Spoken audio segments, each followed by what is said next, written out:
Yo, what's going on, everybody? Welcome to another episode of Culture 316. I'm Jordan Nahisi. My co host, Mo, is probably napping right now, but it's okay because we are doing a special edition Culture Connected episode. If you tuned into the last show, you would have known that Culture Connection is a program that we have started, a segment that we've started because we at Culture 316 love connecting with our community, love connecting with our folks. If you've been in the spaces, you know these gentlemen that are in this show. And so we're really, really excited to connect with them. Before I ask you guys to introduce yourselves, I want to encourage all of the people that are watching or listening. First of all, thank you for supporting us. It means the absolute world to us. Second of all, if you're listening on Apple Podcasts or Spotify Podcasts, be sure to rate the show 5 stars. If you're watching on YouTube, be sure to like, comment, and subscribe. But without further ado, I want these gentlemen to introduce themselves. I'm gonna start with Xavier. Xavier, introduce yourself. Tell them where you from. Tell them what's up. I'm Xavier. I'm in California, but I currently reside in Texas. I'm currently a college student studying history. So Hey, I'm going to be a middle school or high school teacher coming up soon. So that's exciting. And that's I'm what's up. and I'm an avid wrestling fan. I watch every promotion. So yeah. That's what's up. Who's next? Who's stepping up? Who's gonna introduce himself next? Go first. Name's TJ. Graduate at South Carolina State University, and also I do a little bit of photography here and there too. Hey, So shooters. yeah, that's right. And I've been a lifelong WWE fan and AEW fan as well. Mm. Who's next? Who's next? Um, my name is Baraka. From Atlanta, Georgia. I'm currently a college student, majoring in civil engineering. Been a WWE fan since I was a kid. Kind of fell out of it, but slowly getting back to it since 2018. Nice. So yeah, just glad to be part of the show. Tough. Tough. Once again, thank y'all so much for being a part of this. We value y'all so much, and I'm so glad that we're able to do this show. We're gonna get right into it because there's a lot to unpack from this past Saturday, WWE Summerslam, live from Detroit. I wanted to know your takes on the show. What were some of the biggest winners? What were some of the biggest losers of the show? Now, here's what I am gonna do, right? I am going to do a little timer, right? And each of y'all are gonna have 3 minutes. You're gonna rate the show from 1 to 10. All right. You're gonna tell me what was the best part of the show, and you're gonna tell me what the worst part of the show was. All right. So who's gonna go first? I'll go first. TJ go first. All right. You're on the clock in 3, 2, 1, go. Well, first I want to say that the show I give it a 8 out of 10, Mm. and I say that only because the last two matches brought the excitement back up for me. The SmackDown Women's Championship match and the Tribal Combat match. And I would say to me, the best thing that happened was LA Knight winning, because I'm a huge LA Knight fan. Yeah. Yeah. Yeah. Yeah. Also, too, I really enjoyed the Slim Jim commercial, too, afterwards with LA Knight and Bianca Belair. And I love that they put the Macho Man in it, too, because that was just awesome to see. And I think, like, the worst thing that happened probably was the ending, of how it happened. I didn't like that. And also Brock Lesnar's shorts like exploding. I don't know how that happened. But other than that, I thought it was a good show. It flew by fast to me. And the only like downer was the Ronda Rousey and Shayna Baszler match, because that was like my bathroom break match. But other than that, it was a good show. Say less. That's time. That was in a minute and 17 seconds. That's tough. Who's next? I want to see who's Uh, next. If you can beat that time, you can. But if not, it's totally Guess fine. I'll go. All right. So you're on the clock in 3, 2, 1. So I think I'll overall give SummerSlam, the entire show, a solid 8.5 out of 10. I think Mm. from start to finish, I enjoyed it, even though with the limited bandwidth I had going in the middle of the lake I was in during the show in this space. But somehow managed, T-Mobile coming in clutch with a 5G every now and then. I think Mm. the best highlight for me, again, LA Knight winning the, winning it in the SummerSlam. Was it Slim Jim the Royale The Slam? SummerSlam Slim Okay, Jim Battle yeah, Royal. he needed that win. I think he has some crazy momentum ahead of him. Mm. I have faith in Hunter and Co. to and creative to do something with it. And so far with the Miz, there's potential there. I like what I see there. The lowest one for me was the ending of, again, the tribal combat. Being told what it is. 1 minute they say no interference, and then next thing you know, you have Jimmy slithering his way into it, and you just sitting here is like, great, is cool, it's great and all that, but it's not what I expected or what it was advertised. But all right, we'll see where this goes. Also, I think again the women's Shayna and Ronda's match, bathroom break. The only positive there was Ronda's out of here. That's probably the one positive. So yeah, but yeah, overall, women's match was good. Ricochet Logan was good. Can't really complain. Solid. And that was a minute 44 seconds. That was good. That was good timing. That was good timing. Xavier, you're on the clock in three, two, one. I would give the show an 8 out of 10. Mm. And I would say the highs are, LA Knight winning the Slim Jim Battle Royal and Io Sky cashing in the Money in the Bank. Um, and I think they have potential there to have some banger matchups going forward. And also, I would say the low is, the Ronda Rousey match with Shayna Baszler and the ending to tribal combat.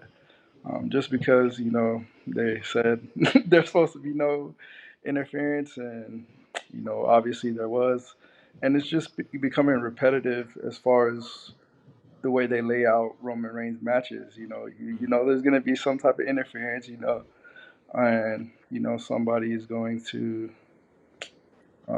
get involved, and I kind of knew the turn was coming, just by the way the storyline was playing out. But yeah, Woo! That man did that in a minute and nine He seconds. won. That's tough. That He may won. be that may be a record. That may be a record, but then again, I have to go. So I'm on the clock in three, two, one. So if I had to give this show out of a 10, I would say about a 7.5 for every reason previously mentioned. Show was energy was kind of down. It kind of got brought up with the last two matches. As far as my low points of the show, I'm gonna have to go with Ronda and Shayna. But I feel like the highlight of the show, hands down, was the SmackDown Women's Championship match into the Io Sky cash in. Number one, Bianca and her selling was A1 because I really thought something was wrong until she went back into that ring. And then Io cashing in at the end was the perfect way of getting Charlotte up out of there, presenting Bianca as dominant because she had to go through a triple threat match of an injury before she could lose the belt. So I think that was the high point of the match. I wouldn't necessarily consider tribal combat to be the worst part of the show, but I do see why everybody is kind of empathizing on that because we're all trying to figure this out as far as where this storyline is going to go. But I'm excited and I'm eager about it. So there's that. And that, wow, I kid you not, a minute and 9 seconds. Oh So we're wow. tied. We're tied at a minute and 9 seconds. But man, SummerSlam was definitely an eventful show. I'm really, really happy that it turned out the way that it did. There were so many highlights. I love the whole LA Knight thing, but that's a different story for a different day because I have something to say about LA Knight. Yeah, but For those of you who are watching at home or listening at home, let us know how you feel about SummerSlam. Put that in the comments below. Let us know, DM us, holla at your boy. But anyway, we're gonna move on to the next topic. ISO boom. Hold on. Jesus. See, this is the reason why my note. Here we go. So, unfortunately, it was announced this past week. God bless you. Unfortunately, it was announced this past week that Sonya Deville has actually torn her MCL, I believe it is, if I'm not mistaken, MCL, ACL, Yeah. I think ACL? it's I think it's Yeah, Yes, ACL. ACL. ACL. Yeah. So let's start off by this. Sonya, we love you. We love who you are as a person, who you are as a character. We wish you nothing but the best. We hope that you heal up, get rested. Number one, for yourself as a person. Number two, as a performer, we're waiting for you and we're rooting for you.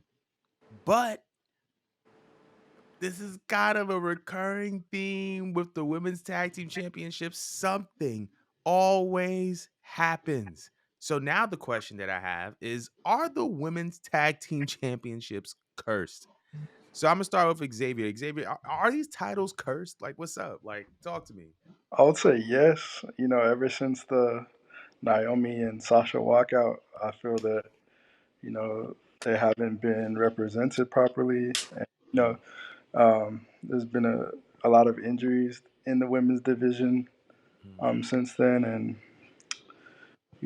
it's been playing those titles have been playing hot potato for the last couple of years. So um, I would say yes, they are cursed. who's Um, next? Who's next on so this? let's start this off. You have your at the time the tag team champions, so Sasha and Naomi walk out the company as they were champions. You do some, have some sort of tournament, crown the new women's tag. Um, Becky lost it, and then you had Becky lost it because Lita turned her back. Um, Raquel, I don't know if it's kayfabe or not. She's injured. Um, and I think Sonya now with the Sonya Deville situation, ACL. As a soccer player, I've never experienced it, but I have teammates that have suffered through it. Very painful. They come back, they're not the same as they once were. It's a very, very difficult injury to recover from. So to say that Mm. are these titles cursed, given the track record, it spooky hours for spooky hours for whoever is the crown the next champion because my God, nobody. I think no woman in the locker room was like they're looking at us. Nah, I don't. You know what? We should stay away from that title. We should probably stay away. I TJ, what's up? Talk to I me. can I add something? Yes, go ahead. I like how Chelsea Green is playing this situation up. I'm excited to see like where they go with it. Because she's been talking a lot on Twitter and you know glorifying the belts and saying that she's going to keep both of them. But we'll see what happens. Mm. Yeah, if I'm Katana or Casey, I'll be very worried about getting those Hmm. titles. Hmm. But I do think they are cursed, and not just that. I just think that they're not being treated properly either, or they're not even booked right. Mm. Like even going back to the beginning with Sasha and Bailey, and about how they weren't being treated right as tag team champions. And then Sasha had her little hiatus for a while, and then all the way to Sasha and Naomi with that situation. Hmm. It just feels like that these titles are cursed, and if it was up to me, I would bury them forever and never come back. Yeah. Oh, one more thing. It wasn't Raquel. It was Liv. I remembered her shoulder injury. Yeah, it was Liv. Yeah. Yeah, it was Liv. Yeah. Now, Mo's not here, so I'll represent on her behalf. I remember she or someone else in the group chat had mentioned that they should just kind of merge the tag titles to create a women's intercontinental title Yeah, or they should do that. US title of some sort. I think this would be a great opportunity considering not just the state of the women's tag team championships, but also the state of Chelsea Green. Chelsea Green's character work is superb, and I think that she makes for a great quote unquote mid card champion in WWE. If they decide to go a mid card championship route or secondary championship route, I believe that Chelsea Green will be the ideal candidate to be the first champion. So I think that they should definitely explore that option. Now, as it pertains to the women's tag team titles, let me start off by saying this. Y'all need to start listening to black women because Sasha and Naomi was trying to tell y'all when they walked out and nobody listened. And yet here we are. Uh here we are almost pretty much a year later. Trinity is over there, Impact Knockouts world champion. Mercedes probably would still be the New Japan Strong World Championship, women's world champion had she not gotten injured in Cali. But like some of y'all said, like this is a championship that has not been treated correctly, booked correctly. And then on top of that, it seems like every time an actor or talent is associated with it, it seems as if they're getting the short end of the stick. It seems like they're getting injured. Something is always happening to whoever is holding the women's tag team championships. And for that, I think that they should just kind of forsake it. They're not really even training any new women's tag teams, right?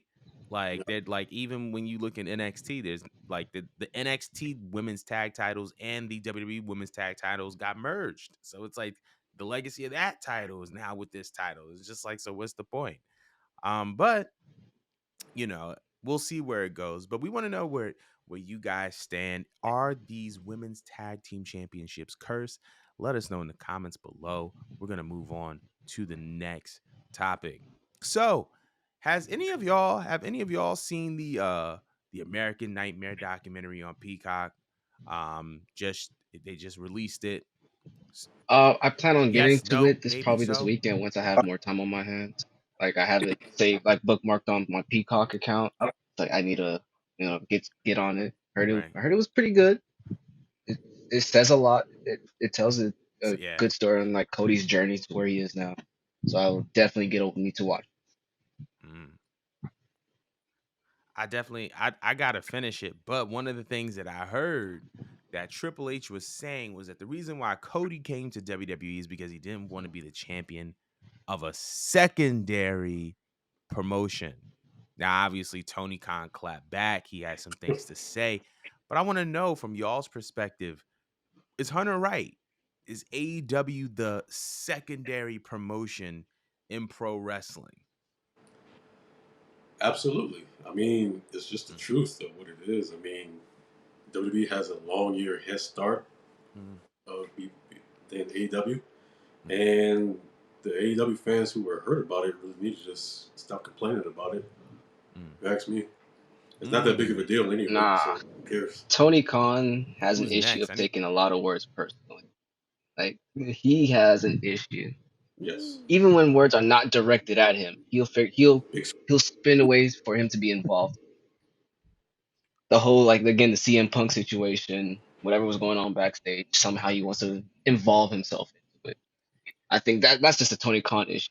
Mm, But in terms of the question of is AEW a secondary promotion, right now on paper it is. I know wrestling fans, especially AEW fans, don't want to admit it, but just be honest with ourselves. Again, what TJ said earlier, WWE has a head start. Even though right now the competition is mm, great, these wrestling promotions are getting more viewership as by the day. But it still doesn't change the fact that WWE still has a chokehold in sports entertainment in this country. And yes, AEW's clawing back on the numbers. It's still the viewership for WWE is still there, and it's still I think greater than AEW at the time being. It doesn't change the fact that in the future the roles could reverse. But I think right now mm, AEW is still young, still got a long ways to go. They're in the right direction with the talent that they have being on TBS and TNT. That's good.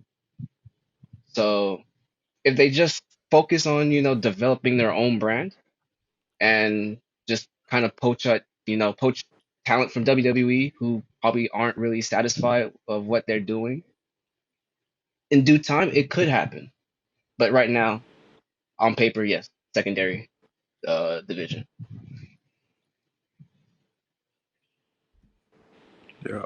I agree. I think WWE is the flagship, and it'll be still the flagship for a long time. Mm, Um, I think as far as AEW goes, though, I feel like um, they're still learning, as a company, and I feel like the wrestling is always good.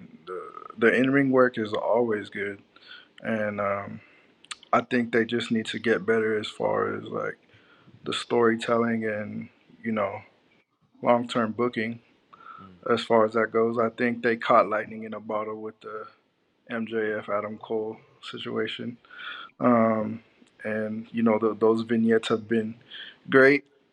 More people are tuning in, especially like us younger people during those segments. So I think you know AEW is still growing, and they got a lot of they got a lot of work to do as far as the backstage culture and things of that nature. Um, but WWE, man, it's what we grew up on. It's gonna stay the flagship. There Here's would there wouldn't be wrestling without WWE. So Yeah. at least in the United States. mm, yeah, for sure. I have the perfect analogy. And I was thinking of this as y'all were explaining this. WWE is Michael Jordan. Oh dear. Oh, I know where this is going. AEW, It's LeBron James. AEW is LeBron Yeah. James. And here's the reason why.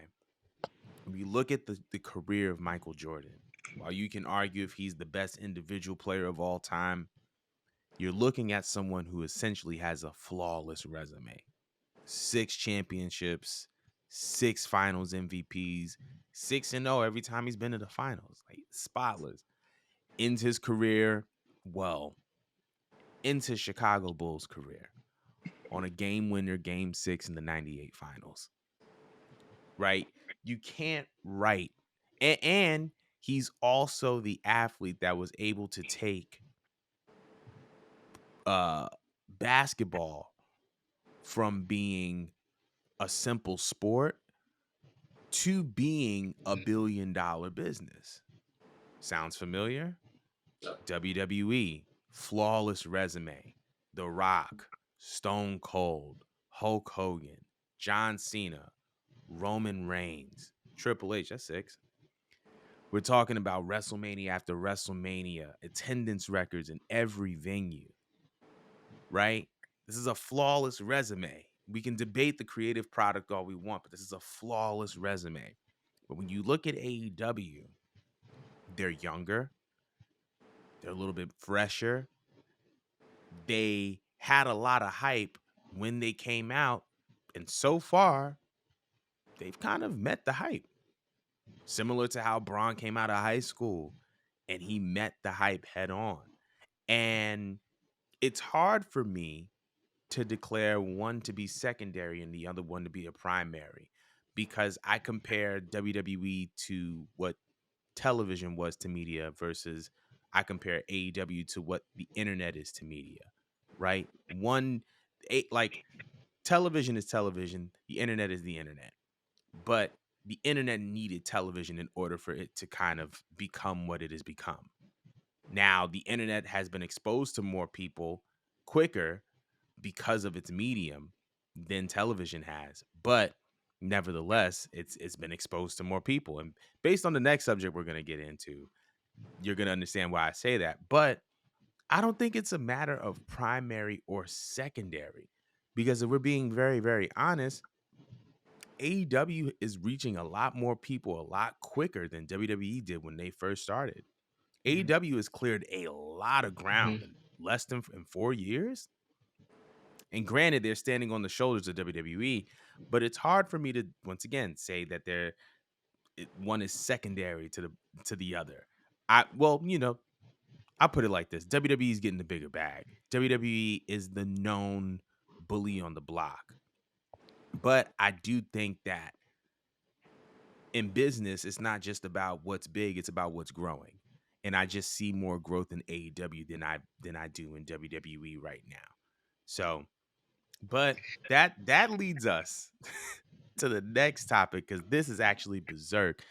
Because All in London has officially, uh, I would say, eclipsed a 30-year-old attendance record held by WWE.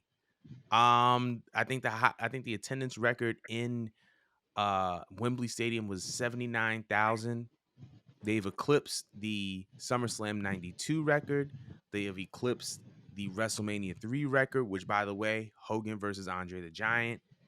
And I either think that they have met and surpassed the WrestleMania 32 record, or they're about to pass it, or they're projected to pass it, which means that by the time All In comes around, AEW would have produced the biggest wrestling event of all time. Be if we're just basing it off of their gate. How do we feel about this? Does this change the standing of AEW because they have the largest gate of any pro wrestling event ever? I think a lot of eyes are going to be on the product. Because even without the card being announced, it was already 70, close to 79,000 already. So Mm, I think the event is going to be big for them. It's going to be big time. It's going to bring more eyes to the product. It's going to bring more eyes to the characters, um, especially since there are former WWE guys in there as well.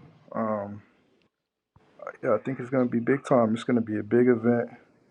Um, I think it's going to be an enjoyable event as far as like the card mm, as it stands now and the storylines that are going on. I think that the card is very storyline driven, and they're going in the right direction with that build, with building it in a short period of time. It's going to be interesting how they book all out. Since it's in the same week. mm. Um, so we'll see what happens with that as well. Yeah, I agree with Xavier. It's going to do great for them, and I think also too this could also lead to them like having future pay per views in like other different countries. Like who knows, maybe in Japan, maybe like uh, Canada again, Mm, anywhere else, you know. But it's still a great thing that they did because like that's a record that's been held since the early '90s by WWE, which yeah. is crazy to say, especially in this day and age. And it goes to show you that their popularity is on the rise, like very quickly too, in the world Mm, of pro wrestling, and also with I would say a little bit of entertainment, Yeah, maybe. for sure. Again, a 30-year-old record that has been just sitting there collecting dust by WWE since the early. And for AEW to do that, it's very impressive. You know, if like people don't understand the scale of selling out like the Wembley Stadium, if people who don't know how significant that is, especially in the UK, like that is like the stadium where you they host soccer finals for the FA Cup and Leagues Cup. That stadium hosts historic grounds. You know, to sell that stadium is very big, and for AEW that's a big plus. You know, more eyes to the sport generates more revenue for them, and also it kind of forces WWE to be on their p's and q's. You know, make sure they don't get caught slacking with their pants hanging down.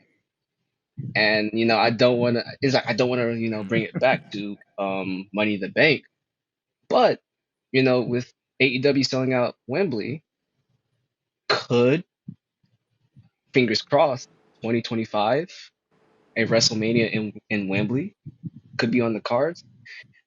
Not the O2. That's the O2 is like a big arena and all. That's something new. They generating its own history. Wembley, a WrestleMania at Wembley mm, would be big. And if I want this card, I want this card to do well for AEW, so it could you know do a little wrestling war on who has the bigger putting up the bigger foothold on you know the UK audience, because everyone knows how massive the wrestling audience in Europe, in just not just the UK, in Europe in general is. I think they're more crazier about wrestling than us Americans are. So I'm really fingers crossed Most that definitely. this card goes well.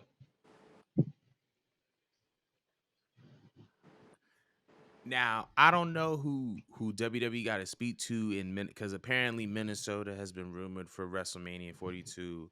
They need to speak to the Vikings, the Timberwolves, the Twins, and say sorry, we can't do it because doing Minnesota when the company you've been little broing for the past 4 years is doing Wembley and your is star actually and your nuts. star wrestler is Is actually trying to, actually convince them. It's like, hey, come on, Vince, Hunter, come on. yeah, yeah. We need to listen. If your boy John Cena hops off a movie set to tell cats, hey, you need to do a WrestleMania in London, then you need to do a WrestleMania in London. Yep. Here's what I will say, and this is one of the reasons why I was saying I can't rank it as a primary or a secondary argument right now when it comes to AEW versus WWE. AEW breaking that record is going. I feel like is going to slightly damage the WWE brand, and here's the reason why. The reason why WWE has fought tooth and nail to take certain people out of the streaming conversation, to take certain people out of the television rights conversation, is because part of WWE's power is in their brand name. When you think of wrestling, you think of WWE. Why? Because of WrestleMania, because of Stone Cold, The Rock. Everything that is big that is wrestling related is affiliated with WWE until now. It's like you have the biggest stars and you had the biggest events, but now you can't say you've had the biggest event. AEW has had the biggest event. And that plays a very big role and a very big factor when it comes to international television media rights, when it comes to streaming rights, when it comes to events and booking. Because guess what? If London wants AEW, that means that Australia wants AEW. That means that Japan wants AEW. That means that all these different countries who all have their own big stadiums are going to want AEW. And so now, when you have all these countries that WWE is just now starting to touch and go to that want AEW, does WWE become the go to for wrestling anymore?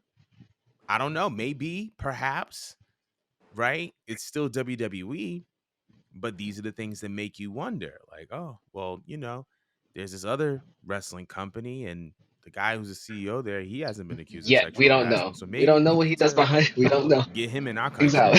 We don't know. We don't know. We don't know what that man does behind closed doors.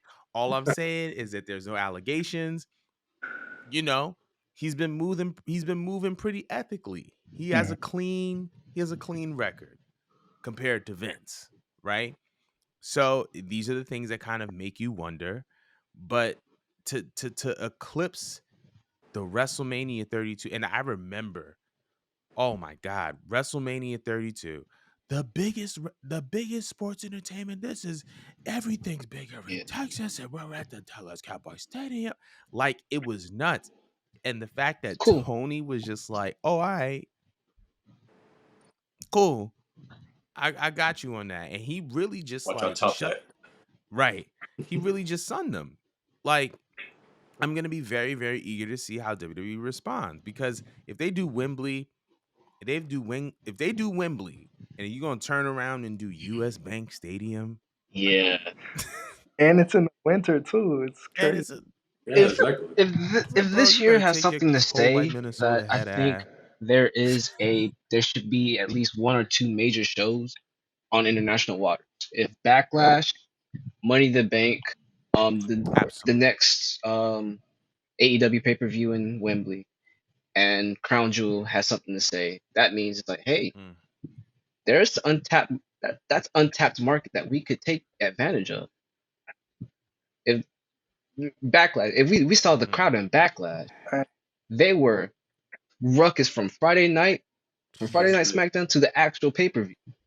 Money in the Bank, same thing. Friday night pay per view, they were on it. They were lit. They were cooking. They were bringing emotion. They were The cooking. reactions was there. So I think again, this Wembley news should light a light a spark in the headquarters up in Connecticut to say, hey, we can't be caught slacking out here in these streets, man. We started this. We own this.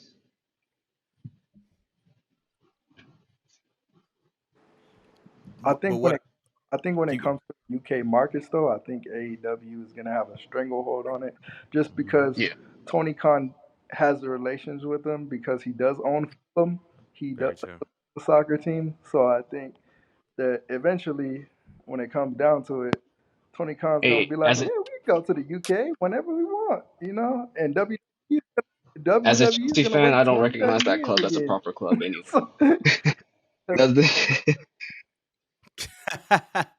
does that I'm a wrap this up, but this is just I want to reiterate that all this competition is good for pro wrestling, and I just saw a tweet.